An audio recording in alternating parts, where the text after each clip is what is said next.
and I think 525, and I failed multiple times before I was able to hit 605, or maybe I hit 610. It was 605 or 610 is the one that I hit in the meet in Korea.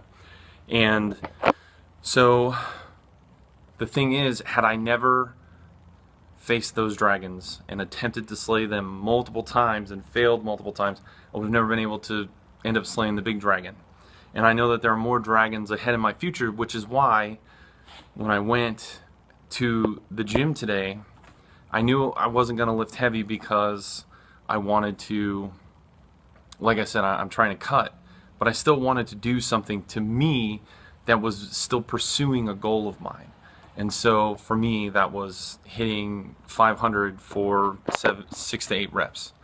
And I hit it, which is great. But let's say I didn't hit it. And in a sense, I didn't hit it because I didn't get the 8 reps. And honestly, for a while there, I was actually thinking about going 8 to 10. Eventually, that's my goal.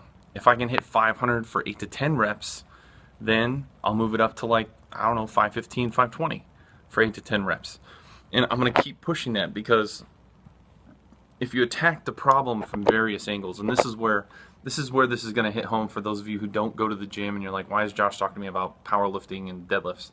It's because the philosophy applies to everything you do in life. As you guys know, I also I write books, right? I write fiction and nonfiction, and I hit my books from multiple different angles, and it's the same thing. Sometimes I go for the easy kills. Sometimes I go for the more difficult, challenging ones, and it all depends. But I'm constantly hitting from various different angles. And so to go back to the deadlifts, for example, if I were to only ever hit the deadlifts from the heavies and never hit these lights, then I would be missing an opportunity to attack that dragon from a different angle. And what I've found is that by attacking it from various angles, that's where you are able to reach your fullest potential, any problem.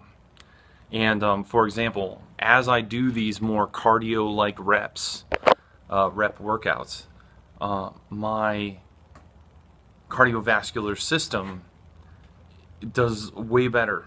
And so when I go to lift a heavy, it's significantly easier than it usually is.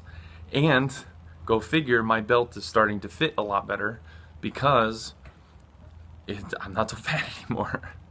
And granted, for those of you that power lift, your leverages will change. Same thing goes with writing. Same thing goes with speaking and interactions, going to work. As you attack things from different angles, and you are slaying those dragons, your leverages will change, and you'll need to find the new leverages that work for you. But that's the thing about life. Nothing stays static. And those who attempt to stay static, this is where survival of the fittest comes in. Those who are going to not move, they're the ones that end up in atrophy and end up dying. You have to constantly be changing and evolving to the environment around you. And the faster you can do that, the more effective you'll be. And I'll leave you guys with this thought. And this is a thought I've mentioned before in my book about face, but I mention it now just because it's relevant to the topic, which is, we don't think about it, but the universe is constantly moving. No planet, no solar system, no tiny atom of space dust, all the way from the macro to the micro, is ever in the same place at the same time, ever. We are within time, and as time goes on, things are constantly moving. The universe is ever expanding, the planets are ever moving, spinning, and the worlds are constantly shifting. So what was, and the same thing holds true to the paradigms that we live in. The mindsets and thoughts that got us here today are not the ones that are going to get us to the next level. So keep that in mind, and I'll leave you with this.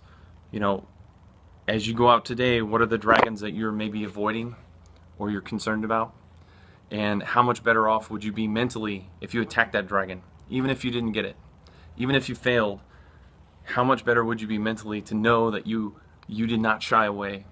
You did not let fear dominate you, and you went into it and you attack that dragon as a man or as a woman. And by constantly doing that, I promise you, you'll overcome the fear, and you'll be able to overcome all sorts of different dragons in your life. Okay guys, this has been Josh signing off. Take it easy.